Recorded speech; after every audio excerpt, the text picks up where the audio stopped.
अस्सलाम वालेकुम एवरीवन, मेरा नाम है निताशा और मैं हूँ शाम की चाय की होस्ट, जहाँ पे हम बहुत ही कूल पाकिस्तानियों की कहानियाँ आपके सामने लेकर आते हैं।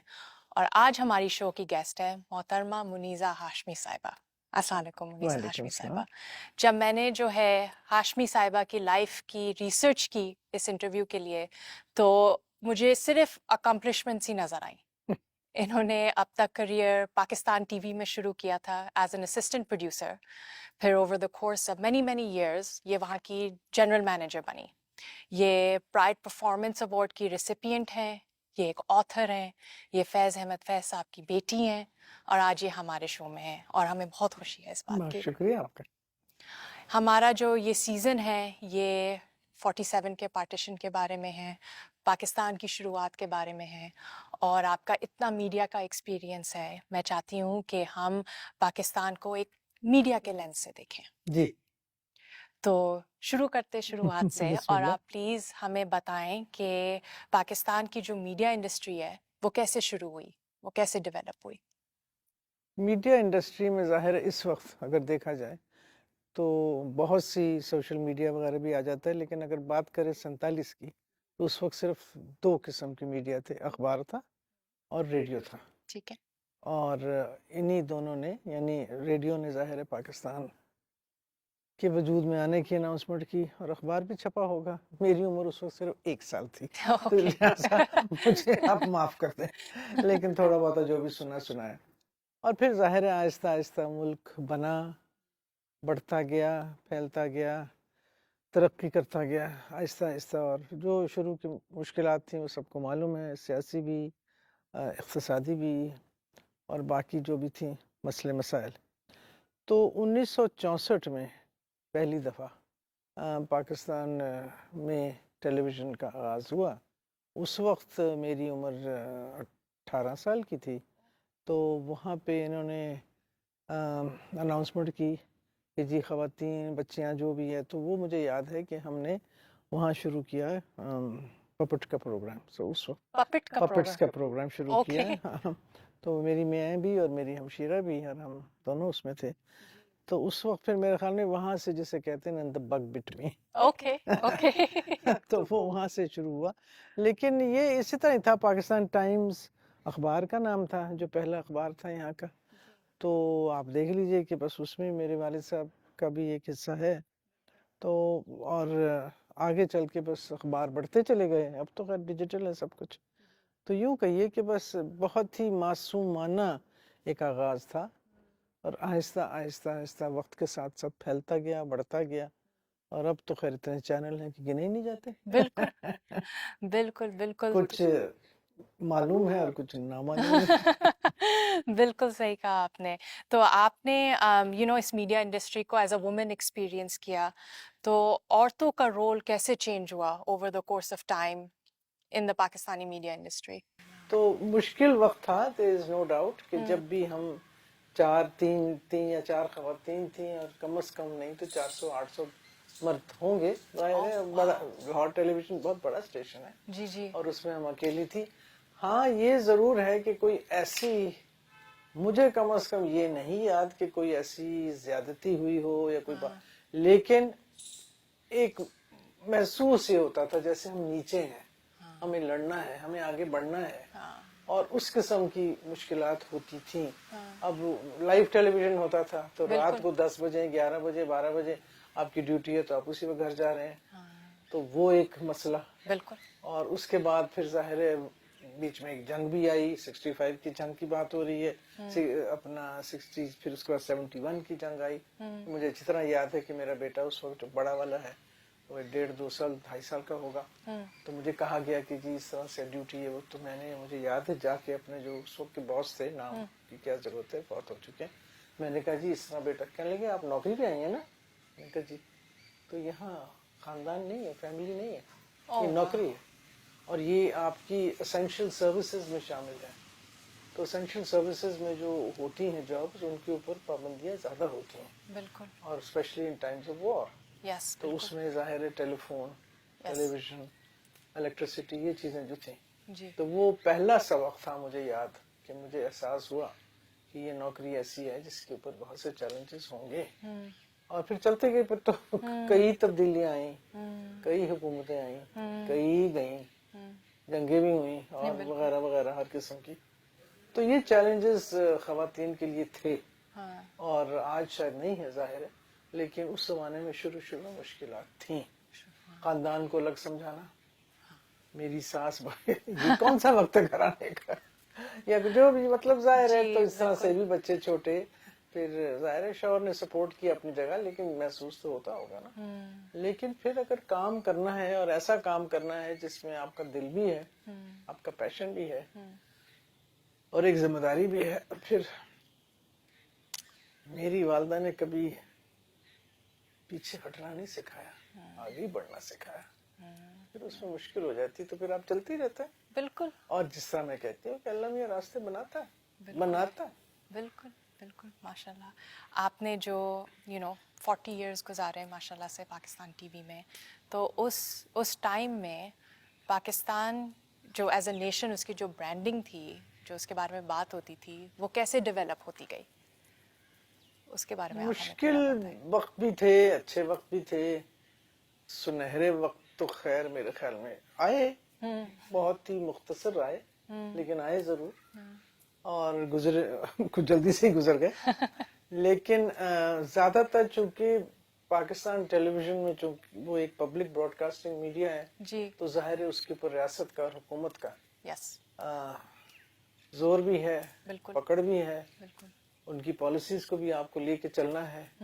آپ ان سے راضی ہوں ناراضی ہوں، آپ نے کرنا تو ہے اگر آپ نے نوکری کرنی ہے. اور ایسی کئی دفعہ میرے ساتھ کچھ ایسی باتیں ہوئی ہیں جب انہوں نے کہا کہ یہ تو میرے دل نہیں مانا، لیکن میرے دماغ نے کہا بی بی تو یوں کر کے نکل جاؤ.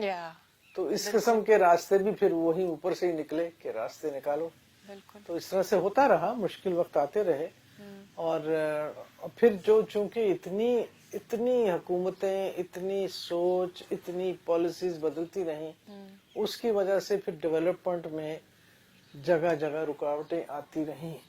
کیونکہ آپ چلتے تھے، جی پھر ایک دم سے ہلچل ہوتی تھی، یا کوئی پارٹی بدلتی تھی یا کوئی حکومت بدلتی تھی تو پھر رک گئے، پھر پیچھے کو آئے. رائٹ. کیونکہ پہلے تو آپ پچھلی چیزیں ٹھیک کریں، صحیح. پھر آگے چلے، آگے چلیں. پھر تو اس طرح سے کافی مسئلے رہے. تو جس طرح سے جتنی ہموار طریقے سے پی ٹی وی کو یا کوئی میڈیا کو جنرلی کہنا چاہیے چلنا چاہیے، تو میں تو اپنا ہی بات کرتی ہوں، وہ نہیں ہو سکا. تو ڈیولپمنٹ میڈیا کی، لیکن اس میرے خیال میں ہماری جو میڈیا انڈسٹری ہے اس کو کم از کم پورے نمبر اس بات کے ملنے چاہیے کہ کھڑی رہی.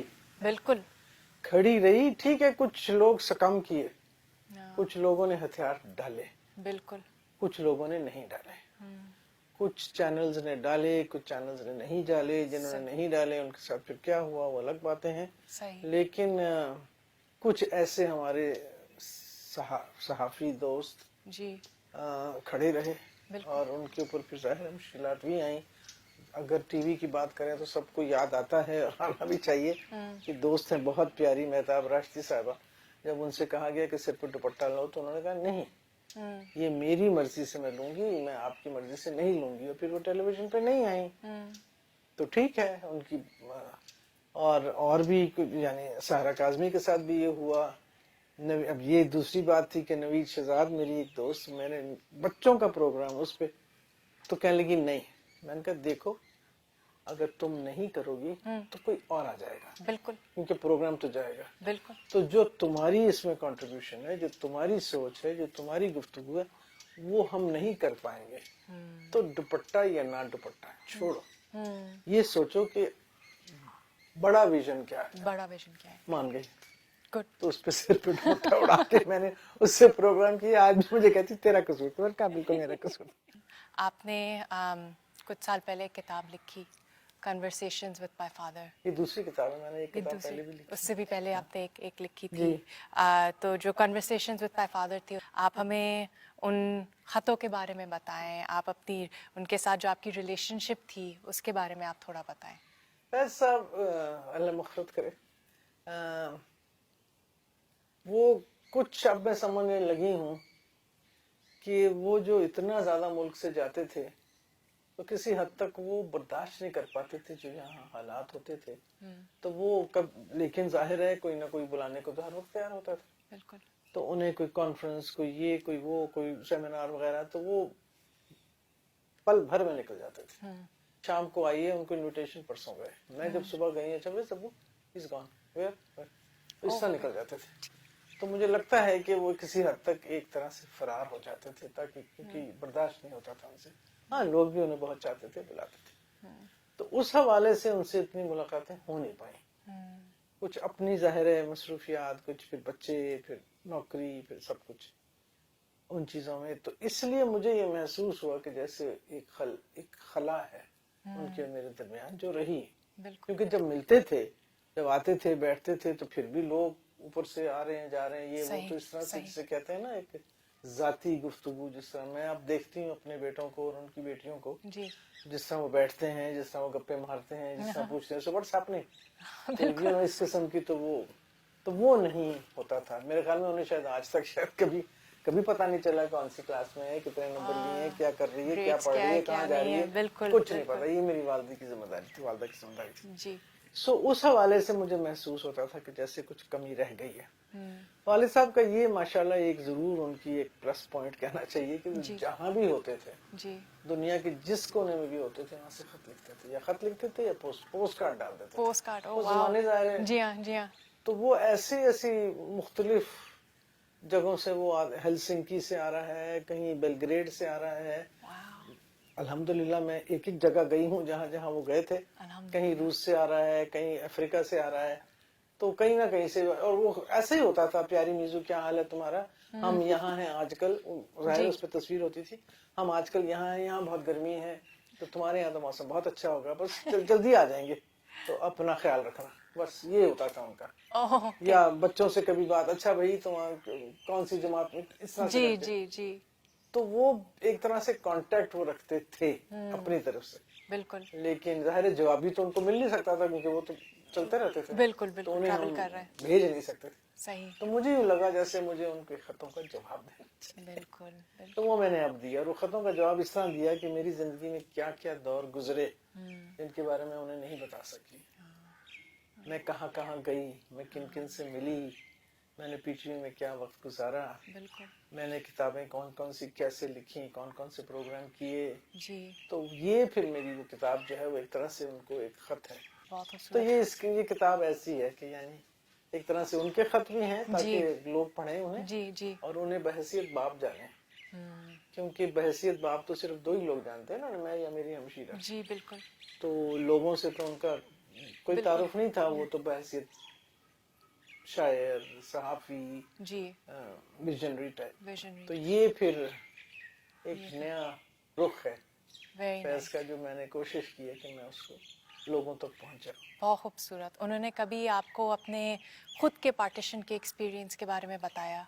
नहीं, खुद तो कभी इस तरह से बात नहीं हुई, लेकिन उनका जो, अगर आप पाकिस्तान टाइम्स जो रिसर्च करने वाले हैं पढ़ें, तो चूंकि वो एडिटर थे, चीफ एडिटर थे, तो जाहिर है चीफ एडिटर ही एडिटोरियल लिखता है। बिल्कुल। तो वो एडिटोरियल्स जो उनके आए थे, जो मैंने जो कुछ एक खातून हैं जिन्होंने इकट्ठे किए हैं, जो मौजूद भी हैं, तो उसमें अलबत्ता ये जरूर महसूस होता है कि बहसियत कोई भी सोचने वाले, कोई भी महसूस करने वाले, तकलीफ बंटवारे से तो होती है। किसी किस्म का भी बंटवारा हो, चाहे घर में हो, चाहे कुछ भी हो, तो उन्हें तकलीफ तो जरूर हुई थी, और महसूस भी हुआ था कि ये क्योंकि इसमें अब आप देखें कितनी कितनी कितनी ट्रेजेडीज हुई हैं, कितने लोग बहुत हुए, मारे गए, और किन्होंने क्या क्या खोया, पाया मेरे ख्याल में बहुत कम, खोया ज्यादा। तो वो शायद उन्हें, मैं नहीं कह सकती, जाहिर है कोई बात नहीं हुई, कि शायद उन्हें इस बात का अंदाजा हो गया हो या ना हो। मेरे तो ख्याल में, मैं तो कभी समझ भी नहीं सकती कि हमारी जिंदगी में कभी इतनी दुश्मनियां दोनों मुल्क में ऐसी, तो शायद जिन्होंने ये ख्वाब भी देखा वो भी ये कभी नहीं सोच सकते थे। मैं यकीन करने को तैयार ही नहीं हूँ कि जो उस वक्त के लीडरान थे उनको पता भी होगा कि ये होगा, इतने लाखों लोग मरेंगे वगैरह वगैरह। अगर होता तो शायद क्या मालूम। तो ये तकलीफ तो सबको हुई, और उन्हें भी जरूर हुई होगी। और ये जब, अगर आप देखें कि जब ये बांग्लादेश का जब सिचुएशन हुई और वो बांग्लादेश जब पहली दफा गए तो फिर जो उनकी बहुत ही तकलीफ थे नज़म में, हम के ठहरे अजनबी कितनी मदारातों के बाद, तो वो अगर नज़म पढ़ी जाए, गजल पढ़ी जाए तो इतनी तकलीफ होती है सोच के कि महसूस तो उन्हें हुआ कि ज़ाहिर है दोस्त अपनी जगह, हमारे रिश्तेदार वगैरह तो कोई नहीं, लेकिन दोस्ती तो थी उनकी फैज की, लेकिन ये कि तकलीफ बहुत हुई ज़ाहिर है, और उसमें भी बहुत लोग मरे और किस तरह। तो कोई भी हसास आदमी किसी किस्म की भी ह्यूमन सफरिंग को बर्दाश्त नहीं कर सकता, क्योंकि वो लिखते थे अफ्रीका के बारे में, वो लिखते थे ईरान में, वो जब उनके वहाँ पे बच्चे और नौजवान मरे वो लिखते थे क्यूबा के बारे में, तो वो महसूस करते थे, ज़ाहिर है जो दिल में होता था वो बयान करते थे। बिल्कुल बिल्कुल। उन्होंने एक और नज़म लिखी, सुबह आज़ादी। बिल्कुल लिखी। देखें अगर आज भी आप देखें तो ये चले चलो कि वो मंजिल नहीं आई, जो ख्वाब देखे थे, जो वादे किए थे, जो लोगों ने सोचा था, जो लोगों ने चाहा था, पाकिस्तान इस वक्त उस नहज पे नहीं है। अभी इसमें बहुत ज्यादा कमी बाकी है। अभी तक ख़वातीन के लिए अगर आप देखें इतने मसाइल हैं, अगर आप देखें तो जो आजकल के हालात हैं, गुर्बत कितनी है, महंगाई कहाँ जा रही है, इंसानी हकूक लोगों के नहीं हैं, लोग गायब हो रहे हैं, तो ऐसे अगर आप देखें तो अभी मंजिल तो नज़र नहीं आ रही, दूर है। तो कैसे आएगी मंजिल? आती तो ये तो बस फैज की बात है कि भाई सब कुछ हम ही करें, कुछ तुम भी करो तो आएगी। तो जाहिर है आपकी कुछ अपने आप को मजबूत करने से, सियासी शऊर आने से, और उसके बाद फिर जो हुकूमती शऊर है या जो आपकी नेशनलिस्टिक फीलिंग्स हैं, जो आप चाहते हैं कि इस मुल्क के साथ होना चाहिए, उस पर खड़े हों, उस पर आगे निकलें, और फिर वही है कि हर सतह पे बराबरी हो। इस वक्त तो इस मुल्क में बराबरी नहीं है, इसमें तो बहुत अमीर हैं और बहुत पस्त हैं। बिल्कुल। तो ये बराबरी की जरूरत है, जो फैज हमेशा कहता था कि हमेशा कि ये हर तरह से, हर वक्त, हर लोग, हर इंसान की बराबर हकूक होने चाहिए, साथ साथ चलें, और कोई ये ना महसूस करे कि मैं उससे बेहतर हूँ या उससे कमतर हूँ, ये नहीं होना चाहिए। बिल्कुल। तो आप उसको सोशलिज्म कह लें, जो मर्जी कह लें, मैं तो ये कहती हूँ कि ये फैज की सोच है कि हर शख्स बराबर होना चाहिए। तो वो जब तक आप उन यानी जो डिफरेंसेस हैं उनको अलग नहीं करेंगे, दूर नहीं करेंगे, और अपने आप को मजबूत नहीं करेंगे। औरतों के बारे में आप पूछते हैं तो यही कहते हैं कि औरतें जब तक ये औरत खड़ी होकर खुद ना अपने आप को मनवा ले, जब तक तो उसको दबाया जाता रहेगा। बिल्कुल। चाहे उसका बाप दबाए, चाहे भाई दबाए, चाहे शौहर दबाए, चाहे बेटा दबाए, चाहे दामाद दबाए, चाहे इर्द गिर्द की कम्युनिटी दबाए, लेकिन उसको दबाते रहेंगे तो उसने खुद खड़े आके अपने आप को मनवाना है। बिल्कुल। इस किस्म की जो तगड़ापन है वो खुद ही आना होगा, लेकिन उसमें लड़ाई बहुत है। हाँ, जी जी, नहीं, थैंक यू सो मच आपका शुक्रिया हमारे शो में आने का। नहीं, आपने हमारे प्रोग्राम में आके हमारे प्रोग्राम की जीनत में नहीं, इजाफा ऐसी किया कोई बात नहीं, ऐसी है। बातें ना किया करो। मेरा नाम जीनत नहीं है। नहीं, थैंक यू सो मच, हमें बहुत अच्छा लगा, और मैं वाकई ये जो हमारा इंटरव्यू हुआ है इसको मैं कभी नहीं भूलूंगी। मैं बहुत अप्रिशिएट करती हूँ। बेटा, बहुत शुक्रिया आपका, मुझे बुलाने का शुक्रिया, दावत देने का शुक्रिया, मौका देने का। मैं तो ऐसे बोलती रहती हूँ, सारा दिन बोलती रहूँ। थैंक यू सो मच, और आप सबका बहुत बहुत शुक्रिया हमारे प्रोग्राम को देखने का। हाँ, मैं फिर आऊँगी एक और एपिसोड के साथ। अंटिल देन, अल्लाह हाफिज़।